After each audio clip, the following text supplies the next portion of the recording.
Bonjour Mélanie. Aujourd'hui, on va répondre à la question de Lolita. Lolita, elle a 37 ans, elle habite à Saint-Benoît et elle aimerait savoir comment faire durer son vernis. Comment faire que son vernis à ongles dure longtemps. Parce que c'est vrai, Lydie, que quand on est une femme active, entre la vaisselle, le ménage, les courses, les enfants, le travail, c'est un peu compliqué de garder son vernis. Vous auriez des astuces à apporter à Lolita pour optimiser la tenue de son vernis ? Oui, alors déjà, je dirais à Lolita de bien appliquer une base avant de mettre son vernis. Déjà pour protéger son ongle, parce que la base est chargée en vitamines. Et qu'ensuite, elle pose sa première couche, et selon le vernis, sa deuxième couche. Et elle finalise avec un top coat qui va protéger son vernis et éviter qu'elle le raye ou qu'elle l'écaille, en fait. Il faut rester au moins un minimum une demi-heure en faisant super attention. Ah bon ? Ouais. Donc du coup, faut être sûr, Lolita, que quand vous appliquez votre vernis, vous ayez bien 45 minutes du coup devant soi. Ouais. Faut pas faire ça juste avant de partir Non. au travail. Non. D'accord. Et si elle a bien fait sécher son vernis pendant 30 minutes, du coup, ça peut durer combien de jours ? Entre 3 et 10 jours. Enfin, 10 jours, c'est pour 10 ça qu'ils jours font vraiment pas la vaisselle, etc. Après, c'est un peu plus onéreux, mais vous avez le vernis permanent. Et cette solution vous permet de garder votre vernis au moins pendant 3 semaines. 3 semaines, ça 3 c'est bien. semaines. Voilà, donc il s'écaille pas du tout, c'est juste l'ongle qui repousse et on rechange le vernis permanent. Les bouteilles de vernis ont tendance à sécher très vite. On peut les... Tu as une astuce pour les conditionner, les Alors optimiser ? déjà, dans un premier temps, le vernis, à chaque fois qu'on s'en sert, on nettoie bien le contour du vernis pour pas qu'il y ait de l'air quand on referme. Donc du coup, la bouteille est bien hermétique. Et ce que je vous conseille également, c'est de bien mettre la bouteille de vernis à ongles au frigo. Ah bon, que au ce soit frigo. la base ou le top coat, vous le conservez beaucoup mieux quand c'est au frigo. D'accord, Lolita. Donc on désinfecte, on nettoie bien et on le range au frigo. Voilà. Du coup, ça va optimiser sa durée de vie. Oui. Ça peut se garder combien de temps un vernis ? Ben, jusqu'à ce qu'il soit vide, en fait, vous pouvez vraiment le garder indéfiniment. Quelle est la tendance du moment au niveau des couleurs ? Les couleurs en ce moment c'est hyper flashy, fluo d'ailleurs, on voit beaucoup de fluo. Et on a même des amatrices de déco qui s'amusent à faire des petites décos sur les vernis en utilisant plusieurs couleurs de vernis. Ensuite, faut pas du tout s'attacher aux couleurs mains et pieds, c'est la grande mode. On dissocie les mains des pieds. Tout à fait. Quelle est la différence entre les différents types d'épilation ? Épilation. Donc en épilation, il y a une épilation, c'est à la cire. La D'accord. crème dépilatoire, ce n'est pas une épilation en soi. D'accord. Les produits chimiques qui à l'intérieur vont dissoudre le poil, D'accord. ce qui va en fait le couper au ras de la peau. Ah, d'accord. Donc il ok. va pousser plus rapidement. D'accord. Le rasoir rase au ras de la peau, pousse directement, tandis qu'à l'épilation, on va arracher le poil. Donc le bulbe va partir avec. Ah, ok. Donc forcément, la pousse suivante va arriver plus tard. Voilà, la différence entre les trois épilations. Le rasoir, c'est pareil ? Le rasoir, c'est le même système que la crème C'est dépilatoire ? un petit peu le même Ça fonction. coupe, Voilà. ça Lui, coupe il le poil, mais le bulbe reste. Voilà, c'est ça. D'accord. Sur la crème dépilatoire, le bulbe reste aussi. D'accord. C'est le même principe. D'accord, ok. Un petit peu moins. Est-ce qu'on peut épiler toutes les parties du corps ? Par exemple, il y a des jeunes femmes qui ont des poils sur les orteils. Mhm. Elles peuvent épiler, alors, les orteils, la jambe entière, le maillot, les aisselles, les lèvres supérieures, les sourcils, Même le menton. le menton. D'accord. Toutes les zones. Entre la poitrine, certaines jeunes Également. femmes aussi, ou un peu plus âgées.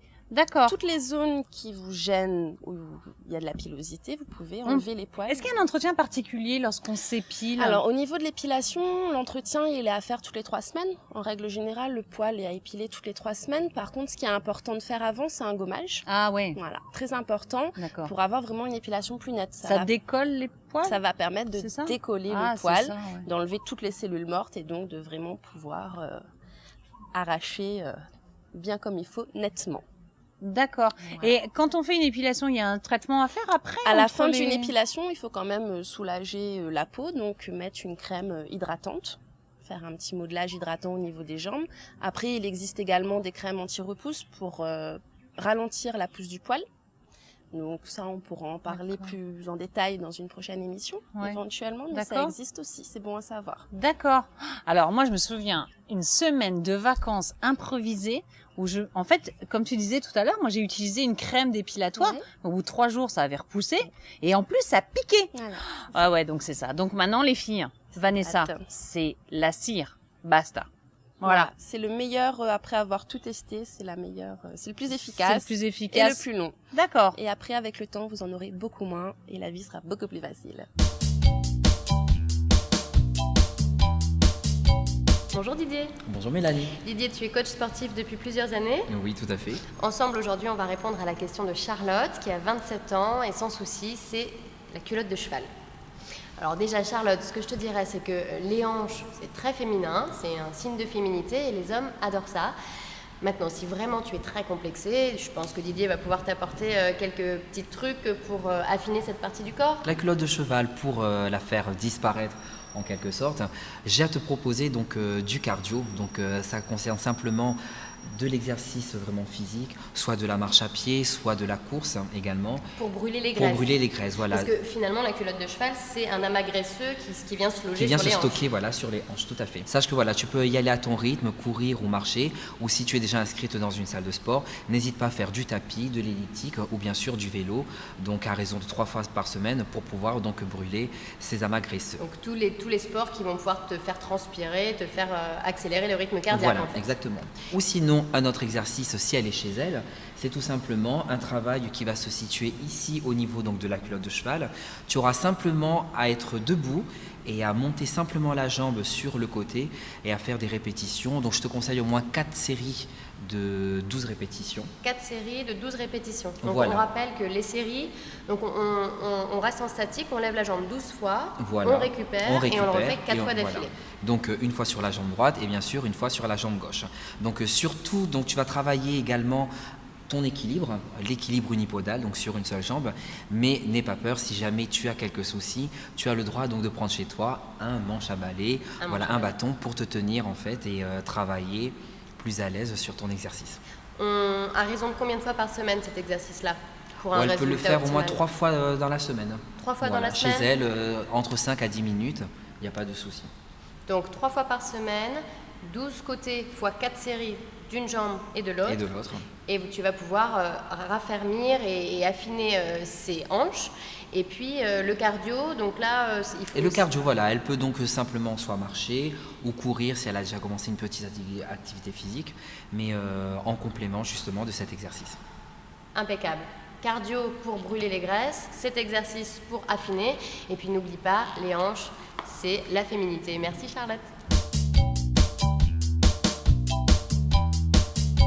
Bonjour Manon. Bonjour Stéphanie. Alors Manon, on a Annabelle qui a 27 ans, qui se maquille tous les matins, qui utilise un fond de teint, qui D'accord. utilise une poudre. Et la question qu'elle se pose tous les matins, et à chaque fois qu'elle va s'acheter ses produits cosmétiques en pharmacie ou en parfumerie, D'accord. c'est est-ce que je prends une compacte? Est-ce que je prends une libre? Est-ce que je prends les deux? Comment je fais? Comment je gère? Moi, je vais lui conseiller de prendre les deux. Donc, je vais commencer par la poudre libre. Donc, chaque poudre vous permet de fixer votre teint, d'enlever toute la brillance qu'il y a au niveau du teint en fin de journée, tout au long de la journée. D'accord. Et s'il utilise un fond de teint qui est matifiant? Alors, si elle utilise un fond de teint qui est matifiant, quoi qu'il en soit, ça va permettre de fixer le fond de teint. D'accord. Voilà. Ok. Donc, même si son fond de teint est déjà poudré ou est déjà matifiant, il va falloir quand même mettre une poudre libre ou compacte pour pouvoir fixer le teint. Alors si elle est comme moi, Annabelle, je m'inonde le visage de poudre libre le Il n'y matin. a pas de souci. Il On est faut d'accord. s'inonder, il n'y a pas de problème. La poudre libre part avec, à la moindre brise lorsque vous sortirez de chez vous. La poudre libre, l'excès de poudre libre partira et il restera au niveau du visage que ce qu'il faut. La poudre libre à la maison et la poudre compacte pour le transport. Tout au long de la journée, vous pourrez faire toutes vos retouches au niveau du visage, sur les zones qui brillent. D'accord. Non, je te coupe pas, mais parce que moi, il m'est arrivé une mésaventure D'accord. avec une poudre libre dans Oui. mon sac. J'imagine. Les filles, alors déjà, une poudre libre, ça se ferme, d'accord? Et évitez de les mettre dans vos sacs. Pourquoi? Parce qu'en fait, moi, un jour, elle s'est ouverte dans mon sac. Donc, mes papiers d'identité, le reste de mon maquillage, tout était rempli de poudre. Et du coup, qu'est-ce que j'ai fait? J'ai emmené mon sac au pressing pour que le pressing nettoie mon sac. Vous avez une autre solution aussi pour une question de rapidité plus pratique. Vous pouvez prendre un pinceau rétractable que vous achetez Ah oui, c'est en une bonne parfumerie idée, ça. Super. ou en parfumerie. Oui, en parfumerie. Voilà. Et bien, avant de partir, vous prenez votre pinceau, hop, vous mettez la poudre et vous le refermez et vous partez. Et tout au long de la journée, vous pourrez... Ah, c'est une super Voilà, idée, vous ça. avez Quantité déjà- nécessaire pour faire sa retouche, en fait. C'est ça. Voilà les filles. Tout Super. à fait. Annabelle, j'espère qu'on a répondu à ta question. J'espère. Si vous avez d'autres questions, n'hésitez pas. Manon, merci beaucoup pour Merci, toutes ces Stéphanie. informations. Alexandra, bonjour. Bonjour Mélanie. Alexandra, tu es la créatrice de Carton Sans Pays. Tout à fait. C'est une gamme de produits recyclés. Et ensemble, aujourd'hui, on va répondre à la question de Chloé. Elle a 21 ans et elle adore les bijoux. Elle aimerait que tu lui donnes des bons plans pour en dénicher des sympas. Alors, les bijoux sympas, il faut les acheter pays déjà. Pays, donc locaux, Voilà. local. Tout à fait, local. Et éventuellement, les marchés artisanaux ou les faire soi-même. Les faire soi-même. Et ça, c'est compliqué? C'est pas très compliqué, avec un bout de tissu, un bout de carton, un filtre à café, une dentelle qu'on déniche sur une brocante. Tu me parles de filtre à café, de carton. Là, Oui. c'est... Là, il y a du travail. Parce Là, que... il faut avoir quand même un peu une technique, c'est-à-dire qu'il faut pouvoir découper le carton, travailler le filtre à café. Donc, le filtre à café, à la base, c'est une technique que j'ai inventée pour les bijoux. Voilà, mais je pense que tout le monde peut le faire. Si Donc, est on prend petit un peu vieux technique. filtre à On café. prend un vieux filtre à café, on va le nettoyer, on va le faire sécher sur sa petite corde à linge. Ouais. Voilà, et puis on va lui donner, par exemple, je sais pas, on veut des boucles d'oreilles en cœur, et ben on va dessiner des cœurs, on va les découper. Dans le filtre à café. Dans le filtre à café, ouais, tout à fait.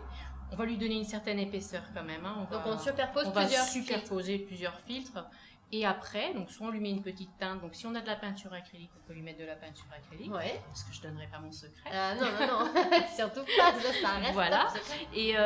Et après, on lui mettra un petit vernis et puis on lui mettra une petite attache et puis ça fera un bijou éco-recyclé. Génial. Où est-ce qu'on peut trouver les attaches, justement? Alors les attaches, tu peux en trouver sur les brocantes, Ouais. sur des bijoux qui sont pas trop abîmés ou pas trop Ah, on portés. recycle l'attache Donc d'un tu vieux peux, bijou. tu peux recycler la tâche du vieux bijou. Et on peut faire une boucle d'oreille, collier, Collier, bracelet, Un peu de tout. Voilà, cheveux pour la tête, bijoux de tête. Ah, des bandeaux pour la également. tête, comme- Oui, comme tout le à mien, là fait. Oui, tout à Mais- fait. mais- En tissu recyclé, en filtre à café. pour le bandeau, pour rester écologique, c'est difficile un élastique sans produit. On n'est pas obligé de mettre un élastique, on peut prendre des fils et les nouer. Des fils, Voilà, des rubans. des vieux rubans, oui. voilà. On reste dans le tissu. On a, par exemple, nous les filles, hein, des fois on a les vieux soutiens-gorge qu'on jette. Hein. Il y a des élastiques, des fois qui sont très beaux. On recycle On les peut le bretelles de recycler, soutien-gorge. Voilà, Mais tout c'est à fait. magique. On le met derrière.